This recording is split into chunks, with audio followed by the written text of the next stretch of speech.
உதயநிதி ஸ்டாலின் அவர்களின் தலையில் மிக பெரிய ஒரு இடி விழும் அளவிற்குத்தான் தற்பொழுது ஒட்டுமொத்த திராவிட முன்னேற்ற கழகத்திற்கும் சேர்த்து அதிர்ச்சி உள்ளாகி இருக்கிறது. உதயநிதி ஸ்டாலின் அவர்கள் பெங்களூரு கோர்ட்டுக்கு நேரடியாக ஆஜராக வேண்டும் என்று தற்பொழுது சம்மன் ஒன்று அனுப்பியிருக்கிறது பெங்களூரு நீதிமன்றம். எதற்காக, என்ன தகவல் என்பதை பற்றி இந்த வீடியோவில் முழுமையாக பார்ப்பதற்கு முன்பாக நமது சேனலுக்கு மறக்காம ஒரு சப்ஸ்கிரைப் மட்டும் பண்ணிருங்க.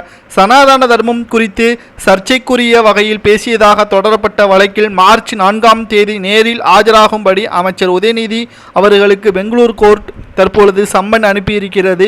கிட்டத்தட்ட இந்தியா முழுவதுமாக சனாதானத்தை பற்றி பேசி வைரலான உதயநிதி ஸ்டாலின் அவர்கள் மேலும் வடமாநிலங்களில் நடைபெற்ற 4 சட்டமன்ற தேர்தல்களில் 3 சட்டமன்ற தேர்தல்களில் பாஜக அமோக வெற்றியடைந்ததற்கு உதயநிதி ஸ்டாலின் தான் காரணம் என்றும் தமிழக பாஜக தலைவர் அண்ணாமலை அவர்கள் கூறியிருந்தார். தமிழகத்தில் இதேபோன்ற நிலைப்பாட்டில் உறுதியாக இருந்தால் நிச்சயமாக தமிழகத்திலும் நாங்களே வெற்றியடைவோம், அதில் எந்த ஒரு மாற்று கருத்தும் கிடையாது என்று தமிழக பாஜக தலைவர் அண்ணாமலை அவர்கள் கூறியுள்ள நிலையில் ஏற்கனவே பாட்னா நீதிமன்றம், டெல்லி நீதிமன்றம் போன்ற சில முக்கியமான நீதிமன்றத்தில் வழக்குகளும் உதயநிதி ஸ்டாலினுக்கு எதிராக பதிவு செய்யப்பட்டிருக்கிறது.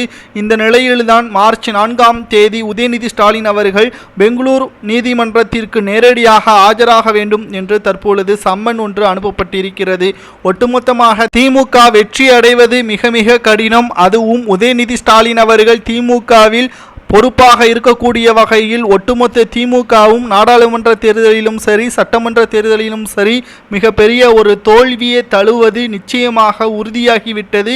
தற்பொழுது இணையதளங்களில் பிரசாந்த் கிஷோர் அவர்கள் தேர்தல் கணிப்புகளை துல்லியமாக சொல்லக்கூடிய பிரசாந்த் கிஷோர் அவர்கள் உதயநிதி ஸ்டாலின் அவர்கள் இருக்கும் வரை திமுக வெற்றியடைவதில் சந்தேகம்தான் என்று கூறியுள்ளார். இதனால் ஒட்டுமொத்த திமுகவும் அதிர்ச்சியடைந்திருக்கிறது. பெங்களூரு நீதிமன்றத்தில் சனாதனத்தை பற்றி பேசியதன் காரணமாக உதயநிதிக்கு என்ன தண்டனை வழங்கலாம் என்பதை கூறுங்கள்.